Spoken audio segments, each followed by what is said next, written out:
नमस्कार, संसद टीवी में आपका स्वागत है। मैं हूं प्रतिबिंब शर्मा। कोविड-19 की मौजूदा स्थिति से संबंधित तमाम अपडेट्स लेकर हम हाजिर हैं आपके सामने।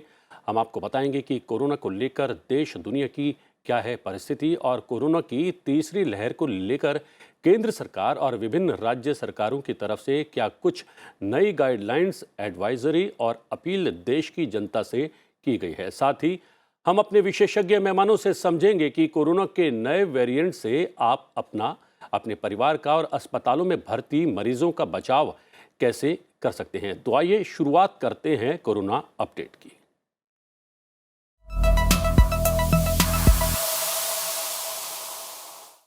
कोरोना की तीसरी लहर मौजूदा परिस्थिति को देखते हुए प्रधानमंत्री ने कल एक समीक्षा बैठक की। समीक्षा बैठक में हालात का जायजा लिया गया, क्या कुछ किया जा रहा है सरकार के द्वारा, क्या कुछ किया जाना बाकी है, उसको लेकर उन्होंने स्वास्थ्य मंत्री से भी चर्चा की और संबंधित स्वास्थ्य अधिकारी भी समीक्षा बैठक में मौजूद थे। साथ ही प्रधानमंत्री बहुत जल्द विभिन्न राज्यों के मुख्यमंत्रियों से भी कोरोना की तीसरी लहर को लेकर एक विशेष बैठक बहुत जल्द करने वाले हैं। पूरी स्थिति को जानने समझने की कोशिश करेंगे, अपडेट लेंगे अपने विशेषज्ञ मेहमानों से। करवा देता हूं आपका परिचय। हमारे साथ मौजूद हैं, वर्चुअली हैं दोनों ही गेस्ट। डॉक्टर सुनील रैना हैं, professor and head community medicine, doctor RP medical college Tanda, Himachal Pradesh. आपका बहुत बहुत स्वागत है डॉक्टर सुनील रैना। डॉक्टर राजेश मल्होत्रा हैं, chief trauma centre AIIMS. Doctor Rajesh Malhotra, आपका भी बहुत बहुत स्वागत है। सबसे पहले मैं आपसे जानना चाहूंगा डॉक्टर राजेश, जिस तरीके से कल प्रधानमंत्री ने समीक्षा बैठक की है, क्या कुछ सामने निकल कर आया है इस समीक्षा बैठक से? इसमें सबसे ज़रूरी बात जो है, जो प्रधानमंत्री जी ने कही है कि जो टीनेजर्स हैं हमारे 15 से 17 साल वाले, उनकी जो इम्यूनाइज़ेशन है उसको बूस्ट करना है। और उसमें मैं ये कह सकता हूँ कि पहले 1 सप्ताह में ही बड़ा अच्छा रिस्पॉन्स हुआ है। 31% वो ऑलरेडी बूस्ट किए जा चुके हैं। और सभी राज्यों से जैसे बात हुई कि प्रधानमंत्री जी सब राज्यों के मुख्यमंत्रियों से बात करेंगे, तो सब राज्यों को भी ये निर्देश और याद दिलाना ज़रूरी है कि वो इस पे जो इसकी कंटेनमेंट मेजर हैं, जिसको कंट्रोल करने की मेजर्स हैं, उनको स्टेप अप करें। तो ये स्ट्रेटेजी का समय से टाइम टू टाइम जो रिव्यू है और सिचुएशन के हिसाब से अपने आप को जो तैयार करने की ज़रूरत है, उसी में ही एक कदम ये भी है। जी, जी। डॉक्टर सुनील रैना, ये अगर वैक्सीनेशन की बात की जाए, उसकी गति की बात की जाए, तो हमने बहुत बेहतरीन गति से अपना वैक्सीनेशन प्रोग्राम आगे बढ़ाया है और अब युवाओं को भी बहुत कम समय में हम 31% पहली डोज लगाने में सफल हुए हैं। लेकिन एक और बात और एक और मुहिम आज से शुरू होने वाली है, सतर्कता डोज की। वो क्या है सतर्कता डोज, मैं जानना चाहूंगा और आपके माध्यम से अपने दर्शकों को भी बताना चाहूंगा, क्या है सतर्कता डोज और किन लोगों को ये सतर्कता डोज लगने वाली है आज से? देखिए, बहुत इंपॉर्टेंट सवाल आपने पूछा है कि सतर्कता डोज क्या है। क्योंकि अगर आप हमारी वैक्सीनेशन प्रोसेस को देखेंगे, पिछले साल जो हमने शुरू की थी 16 जनवरी से, तो उस वैक्सीनेशन प्रोसेस में over a period of time हमने देखा था कि कुछ चीजें छूट गई है हमसे, या कुछ चीजों को हमने पूरी तरह से कवर नहीं किया था। प्राइमरली शायद इसलिए क्योंकि जब हमने लॉन्च की थी वैक्सीनेशन, तो हमको ये, जिसको हम बोलते हैं लॉजिस्टिक अवेलेबिलिटी, या जो हमको सर्टेनिटी ऑफ वैक्सीन अवेलेबिलिटी, कि हमको over a period of time हमारे पास इतनी नंबर ऑफ वैक्सीन आ जाएगी कि हम सबको आराम से कवर कर पाएंगे, वो नहीं थी। एक ये चीज थी। दूसरा, हम साइंटिफिकली श्योर नहीं थे कि वैक्सीनेशन को लॉन्च कैसे किया जाए या किस किस एज ग्रुप्स में लॉन्च किया जाए। Over a period of time हमने आइडेंटिफाई किया कि 2-3 ऐसे ग्रुप्स हैं जिनको हमको कवर करना पड़ेगा थ्रू रिपीट वैक्सीनेशन, जिसको आप बूस्टर वैक्सीनेशन बोल सकते हैं या एडिशनल वैक्सीनेशन बोल सकते हैं, या जिसको हमने बाद में नाम दिया प्रिकॉशनरी वैक्सीनेशन या सतर्कता डोज। तो इसमें हम लोग 2 लोगों को कम से कम कवर कर रहे हैं। एक तो वो सारे हेल्थ केयर वर्कर्स जो डायरेक्टली हेल्थ केयर डिलीवरी के साथ डील कर रहे हैं, चाहे वो हॉस्पिटल स्टाफ है, चाहे वो डॉक्टर्स है, चाहे वो क्लास 4 एम्प्लॉयज है, चाहे वो वार्ड बॉयज है, चाहे वो नर्सिंग स्टाफ है, चाहे वो रेजिडेंट्स है, वो सारे जो हेल्थ केयर डिलीवरी के साथ डिलीवरी के साथ डील करते हैं, उन सबको कवर करेंगे। प्लस 60 के ऊपर जितने भी लोग हैं हमारे, जो हमारे वृद्ध है, उनको हम कवर करेंगे इस सतर्कता डोज के साथ। हम चाहते हैं कि इनका इम्यून स्टेटस इंप्रूव हो थ्रू इस बूस्टर डोज। और क्योंकि ये वाले जो ग्रुप है, चाहे वो फ्रंटलाइन वर्कर्स हैं या चाहे ये 60 या उसके ऊपर के एज के ग्रुप है, जिनमें चांसेस है कि अगर बीमारी है तो उनमें कॉम्प्लिकेशन ज्यादा होगी, उनको हम प्रिवेंट करें इस एडिशनल बूस्टर डोज से। जी। तो ये हमारा एम है इस डोज के थ्रू, जो हम आज से लॉन्च कर रहे हैं अक्रॉस द कंट्री। अगर बात करें डॉक्टर राजेश मल्होत्रा, बहुत सारे लोगों ने दोनों डोज लगवा ली हैं। दोनों डोज लगवाने के बावजूद भी बहुत सारे केसेस ऐसे आ रहे हैं, उनको एक बार फिर से संक्रमण ने घेर लिया है। इसलिए बहुत सारे लोग एक तरीके के ट्रॉमा में भी चले गए हैं। क्या एक वजह है उनके सामने, क्योंकि उनको लग रहा था कि अब भैया दोनों डोज लग गई हैं, अब तो वो सेफ हैं, उनको वो संक्रमण की चपेट में नहीं आ सकते हैं, लेकिन एक बार फिर से चपेट में आने की वजह से एक तरीके से उनमें भय की सी स्थिति पैदा हो गई है। तो वो भय की स्थिति क्या सही है, एक बात, और भय की स्थिति पैदा ना हो उसके लिए क्या कुछ किया जाना बाकी है? तो प्रतिबिंब ऐसा है कि हमारे यहाँ जो डॉक्टर साहब भी हमारे यहाँ कम्युनिटी मेडिसिन से हैं, कोई भी इन्फेक्शियस डिसीज में 3 चीज़ें काम करती है जिनका इंटरैक्शन होता है, उसको हम बोलते हैं एजेंट, होस्ट और एनवायरनमेंट। एजेंट इसमें जो हमारा कोविड वायरस है, उसमें थोड़ी चेंज हुई है, वो बहुत चेंज हुई है, तो वो ओमिक्रॉन जो वेरिएंट है, वो बदलने की वजह से ऐसा है। होस्ट जो है, बहुत से ऐसे लोग हैं जिनको री-इन्फेक्शन हुई है, ज़्यादातर वो हैं जिनको कि बहुत सारी कोमॉर्बिडिटीज़ थी। और एनवायरनमेंट की बात है कि जिससे हमने कहा कि जैसे लोगों ने जो है कोविड एप्रोप्रिएट बिहेवियर कम कर दिया, तो उससे फैलने की संभावना बढ़ गई। तो हम जानते हैं कि ओमिक्रॉन बहुत ज़्यादा इन्फेक्शियस है, बड़ी तेज़ी से फैलता है। तो इन 3 चीज़ों के कॉम्बिनेशन से ये संभव है कि अगर आपको पहले इन्फेक्शन हुई है या आपको वैक्सीनेशन 2 डोज़ से हुआ है, तो आपको ब्रेक थ्रू इन्फेक्शन हो जाए। और बल्कि मैं आपसे ये कहना चाहूँगा कि ये ज़्यादातर इन्फेक्शन जो हैं, उनमें हॉस्पिटलाइज़ेशन या डेथ का इंसिडेंस रिपोर्टेड नहीं है। अभी सीडीसी ने 12 लाख लोगों की एक स्टडी में ये बताया है कि जिन लोगों को ब्रेक थ्रू इन्फेक्शन हुआ या उनमें से जो अगर बहुत छोटी संख्या में 200 से भी कम लोगों को की मृत्यु हुई, उनमें से ज़्यादातर को 4 से भी ज़्यादा कोमॉर्बिडिटीज़ थी। तो इससे हमें 2-3 चीज़ें पता लगती हैं। एक तो जब वैक्सीन हम देते हैं, तो हर एक व्यक्ति की उसमें इम्यून रिस्पॉन्स अलग होती है, और जो डायबिटिक है, कोमॉर्बिडिटीज़ हैं, उनकी इम्यून रिस्पॉन्स इतनी अच्छी नहीं होती है, इसलिए उन्हें फिर इन्फेक्शन का खतरा रहता है। इसलिए उन्हें ये प्रिकॉशनरी डोज़ की बात की जा रही है, या फिर हेल्थ केयर वर्कर्स या फ्रंट लाइन वर्कर जो लगातार रोज़ इससे कॉन्टैक्ट में आते हैं। जी। जहाँ तक जनता का सवाल है, अगर आप सर्जिकल मास्क इस्तेमाल कर रहे थे, तो आपको N95 मास्क इस्तेमाल करने का समय अब है पूरा टाइम, और भीड़-भाड़ से बचे ताकि एनवायरनमेंट उसको जो है, जो सर्दी में वैसे भी आपको पता है वायरल इन्फेक्शन जो रेस्पिरेटरी होती है वो बढ़ जाती है। तो आपके सवाल का छोटा जवाब, भय की कोई बात नहीं है, लेकिन कॉशन बहुत ज़रूरी है, क्योंकि अगर आप कॉशन नहीं रखेंगे तो आप वायरल इन्फेक्शन को बढ़ने में और बढ़ावा देंगे। जी, जी। डॉक्टर सुनील रैना, ये भी बात आ रही है कि ओमिक्रॉन इतना ज़्यादा सीवियर नहीं है, इतना ज़्यादा मारक नहीं है जितना डेल्टा हुआ करता था। ये फैलता तो बहुत तेज़ी से है, डेल्टा से ज़्यादा तेज़ी से फैल रहा है, लेकिन इसके सिम्पटम्स जो हैं बहुत मामूली होते हैं, खांसी, जुकाम और हल्का बुखार होता है। बहुत ज़्यादा जानलेवा नहीं है। क्या ये जानकारी बिल्कुल ठीक है, एक बात, और ये जानकारी लोगों का होना कहीं ना कहीं भय को तो कम करता है, लेकिन लापरवाही को कहीं ना कहीं बढ़ाता है क्या? ये बहुत इंपॉर्टेंट समझना है, इसको हम 2 परिप्रेक्ष्य में समझ सकते हैं। देखिए, ओमिक्रॉन एक वेरिएंट है जो इस पैंडेमिक के लेटर फेजेस में आया। जैसे अभी हमने इसको ऑब्जर्व करना शुरू किया नवंबर या दिसंबर में। तो अब तक क्या हो चुका है दुनिया भर में? दुनिया भर में हमारे पास कुछ ग्रुप्स ऑफ पीपल बन गए हैं, मतलब जिनको या तो इन्फेक्शन हो गया था और इन्फेक्शन से सम लेवल ऑफ इम्यूनिटी मिली थी, या उनको वैक्सीनेशन हुई थी और उसकी वजह से इम्यूनिटी। तो ये वेरिएंट जो नया आया है, ये टैकल कर रहा है या ये डील कर रहा है एक ऐसी पॉपुलेशन के साथ जो बेटर अवेयर है, बेटर प्रिपेयर्ड है इन टर्म्स ऑफ इम्यूनिटी। तो ये कहना कि ये वेरिएंट बहुत खतरनाक नहीं है, वो मतलब टोटलिटी में करेक्ट नहीं होगा। अभी आज की डेट में हमारी जो पॉपुलेशन है वो बेटर प्रिपेयर्ड है एज कंपेयर टू जैसे हम बिगिनिंग ऑफ द पैंडेमिक में थे। तो अगर आप लोगों को ये बोलते हैं कि ये वेरिएंट खतरनाक नहीं है, जानलेवा नहीं है, तो आप जाइए इस वेरिएंट को पकड़िए और इन्फेक्ट होइए, वो बहुत गलत बात होगी। और आपने बहुत इंपॉर्टेंट चीज बात बोली कि जब हम ये मैसेज देते हैं कि वेरिएंट खतरनाक नहीं है, तो हम एक जिसको हम बोलते हैं फॉल्स सेंस ऑफ परसेप्शन में चले जाते हैं।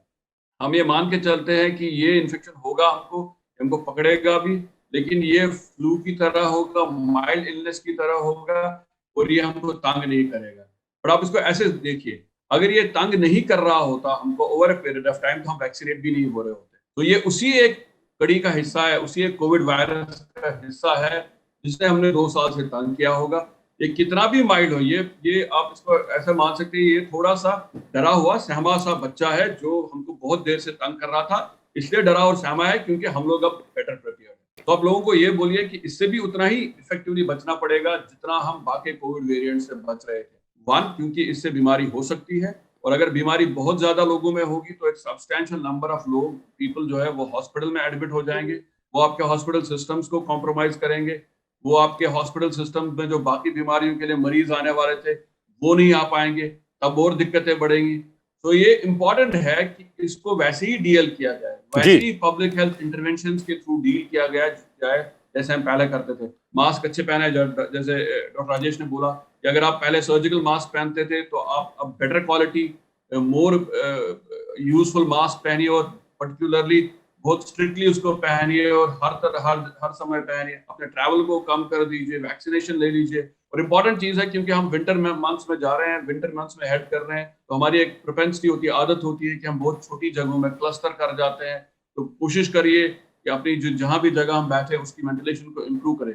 जी, डॉक्टर ये राजेश, वायरस एक एक बात पहले भी विशेषज्ञों से मेरी बात हुई है, तो ये सवाल सामने आया है कि एहतियात बरतना ठीक है, सावधान रहना वो भी अच्छा है, लेकिन कई बार ये एहतियात बरतना, सावधानी जो है बरतना, कई बार ओढ़ लेते हैं हम लोग और इससे हमारा इम्यून सिस्टम कमज़ोर हो जाता है।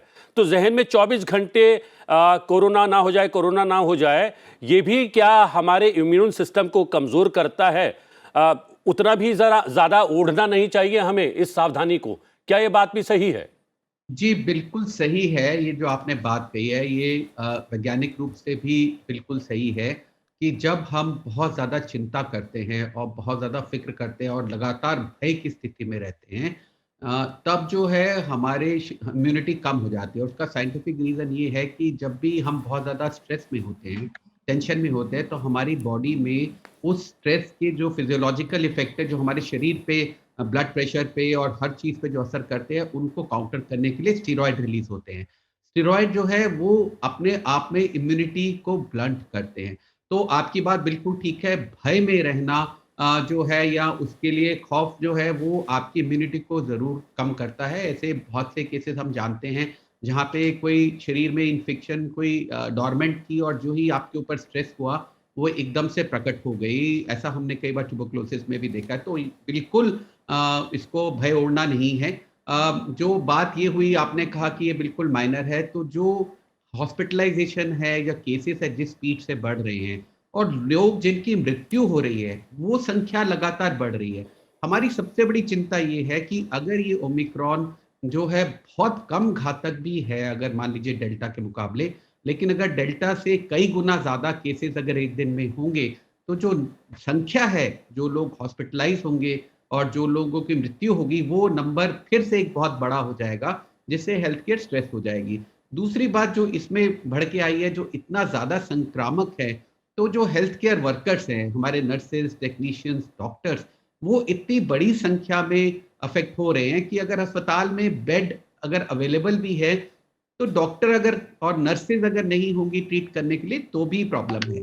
तो इसीलिए हम बार-बार जनता से ये कहते हैं कि इससे बचने का जो तरीका है वो यही है कि जो एट रिस्क हैं वो प्रिकॉशनरी डोज़ लगवाएँ। वो अपने आप को ख़ास ध्यान रखें, अपने आप को बचा के रखें क्योंकि यही वो लोग हैं जो पिछली इन्फेक्शन और वैक्सीनेशन के बावजूद भी उनके शरीर में इतनी इम्यूनिटी नहीं थी कि वो इतनी बढ़ा के अपने आप को जो है उसके प्रतिरक्षा उससे वायरल इन्फेक्शन से कर सकें। तो ऐसे जी, लोगों को बचा के रखें। जी। अब जैसे मान लीजिए 15 से 17 जो हम टीन की बात कर रहे हैं, इनको वैक्सीनेट करने का एक बड़ा कारण ये भी होता है कि इन्फेक्शन फैलाने में ये ग्रुप काफ़ी सक्रिय रहता है क्योंकि ये बच्चे लोग घूमते हैं, पार्टी करते हैं, कई बार मास्क नहीं पहनते हैं, तो इसलिए इनको भी जो है ये इम्यूनाइज़ करना ज़रूरी है। और ये जब घर में जाते हैं तो घर के बड़े बूढ़ों को रिस्क होता है। तो ये जो इन्फेक्शन है, इसके जो नियम है वो बदले नहीं हैं। पहले दिन से आज तक वो नियम हमें भूलने नहीं है। जैसे जैसे अगर कोई वेरिएंट बदलता है या सिचुएशन बदलती है या जैसा भी होता है, जो गेम्स के रूल्स हैं, जो नियम है इस खेल के, वो नहीं बदले हैं। हम उसको उसी ही सतर्कता से लड़ना है जैसे हमने पहली और दूसरी वेव में इससे लड़े हैं और सामना किया। डॉक्टर सुनील रैना, एक विषय सामने आया है, वो भ्रांति है या उसमें कितनी सच्चाई है वो जानना चाहूँगा। अभी हम लोग जिक्र कर रहे थे कि किशोरों को पहली डोज 31% देश के किशोरों को लग चुकी है। क्या पहली डोज लगने के बाद ज़्यादा चांसेस होते हैं संक्रमण की चपेट में आने के? जब तक दूसरी डोज नहीं लग जाती है पूरी तरीके से संक्रमण से नहीं बचा जा सकता। कितनी ये बात सच है या फिर इस बात को लेकर कहीं ना कहीं भ्रांति है? ये हमको समझना पड़ेगा कि हम इफेक्टिव वैक्सीनेशन जिसको हम बोल सकते हैं, या वैक्सीनेशन जो हमको प्रोटेक्शन देगा, वो वैक्सीनेशन हम तभी मानते हैं पूरी हुई है जब हमने डोसेज को कंप्लीट किया हो। आज की डेट में हम लोग जो प्राइमरी डोसेज मानते हैं, चाहे वो कोवैक्सीन को लेकर है या कोविशील्ड को लेकर है, तो वो टू डोज रिजीम को मानते हैं।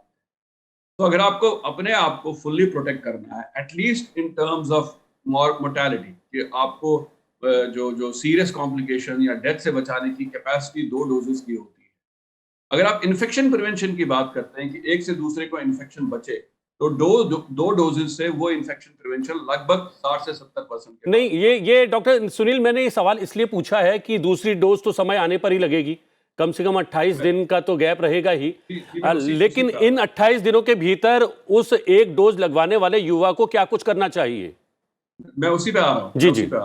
तो अगर हमने 2 डोजेस के बाद हम ये एक्सपेक्ट कर रहे हैं कि 60 से 70% प्रोटेक्शन मिलेगी इन्फेक्शन होने से, पहली डोज के लगने के बाद, पहली डोज अगर आज लगी, आज के हफ्ता 10 दिन 14 दिन के बाद, इनफेक्ट 14 दिन के बाद आपको चांसेस है कि 33% प्रोटेक्शन मिले इन्फेक्शन से, इन्फेक्ट होने से। लेकिन ये आपको कंप्लीट प्रोटेक्शन नहीं देता। तो आप ये मान के चलिए, या आपके थ्रू एक मैसेज जो जाए पब्लिक को, बच्चों को जाए, वो ये मैसेज जाए कि अगर आपको सिंगल डोज वैक्सीन लगी है तो आपको उतना ही चांस है इन्फेक्शन होने का जितना उस व्यक्ति को है जिसको कोई डोज नहीं लगी। एक बात आपने कही थी, क्योंकि समय निकलता जा रहा है, बहुत सारे बिंदु मेरे जहन में चल रहे हैं, और एक आपने कहा है कि इस वक्त ओमिक्रॉन थोड़ा सा सहमा हुआ सा बच्चा इसलिए लग रहा है क्योंकि हम लोग पहले से ज़्यादा तैयार हैं। तैयारी और बढ़ गई है हमारी, क्योंकि पहले तो केवल 2 स्वदेशी वैक्सीन थी हमारे पास, अब कुछ और दवाएं भी आ गई हैं। कुछ दवाएं तो केवल एहतियात के तौर पर नहीं है, बल्कि अगर आपको कोरोना हो भी जाता है तो वो भी ठीक हो सकता है। उसमें ये एक दवा है मोल्नुपिरेविर, ये 35 रुपए का शायद एक कैप्सूल है और 5 दिन इसकी डोज लेनी पड़ती है। इसके बारे में क्या जानकारी है? जो इंडियन गाइडलाइंस है अभी उसको लेकर, वो स्पेसिफिक आई हैं और क्लियर कट इंडिकेशंस है कि हमको ये किस किस सिचुएशन में देना है या नहीं देना है। तो जनरली स्पीकिंग जो इसको लेकर, वर्ल्ड को लेकर जो ट्रायल्स हुई है, उसमें से थोड़ी सी डाइवर्जेंस है। जो इनिशियल ट्रायल जिसको लेकर आई थी, उन्होंने बोला था कि ये दवाई बहुत इफेक्टिव है इन द सेंस कि ये 70% से ज्यादा इफेक्टिव है इन प्रिवेंटिंग सीरियस कॉम्प्लिकेशन। लेकिन बाद की जो ट्रायल्स आई है, उन्होंने बोला है कि ये शायद उतनी इफेक्टिव नहीं है जितनी इसको प्राइमरली कंसिडर किया गया था। तो आज की डेट में ये एक अच्छा टूल है। अगर हम आप चाहते हैं कि सीरियस कॉम्प्लिकेशन से बचा जाए, हॉस्पिटलाइजेशन की जो डेज हैं, जो number of days in hospitalisation, उसको रिड्यूस करने की कोशिश करें, उस कॉन्टेक्स्ट में ये दवाई अच्छी है। लेकिन बाकी ये क्या सबको दी जा सकती है, ये क्या एक जिसको हम बोल सकते हैं रामबाण हो सकती है इस बीमारी के लिए, उसके लिए बारे में मुझे अभी भी शक। जी। डॉक्टर राजेश मल्होत्रा, क्या आप भी प्रकाश डालना चाहेंगे इन नई दवाओं को लेकर? ये बचाव ही नहीं करती हैं, बल्कि अगर आपको कोरोना हो जाता है तो भी ठीक किया जा सकता है। माइल्ड अगर जो है आपको इन्फेक्शन है या उससे थोड़ा सा ज़्यादा है, तो उस स्थिति में काफ़ी जो है कारगर हो सकती है ये दवा। और क्या ये दवा हॉस्पिटल्स में, अस्पतालों में उपलब्ध है, दी जा रही है कोरोना से पीड़ित या संक्रमित मरीजों को? जी, तो जैसा आपने अभी मुझे पूछा, तो ये प्रिवेंशन के लिए या बचाव के लिए नहीं है। इनको बीमारी के शुरू में ही देने से हॉस्पिटलाइजेशन और मृत्यु का जो खतरा है वो कम हो जाता है। और एक और बड़ी दिलचस्प चीज निकल के आई थी इसकी ट्रायल्स में से, जो कि शायद अभी ह्यूमन वॉलंटियर्स में या ह्यूमंस में इसकी स्टडी कितनी हुई है मैं नहीं जानता, लेकिन जब ये एनिमल स्टडीज में मोलनुपिराविर दी गई तो 24 घंटे के अंदर जो है वो एनिमल्स नॉन इन्फेक्टिव हो गए।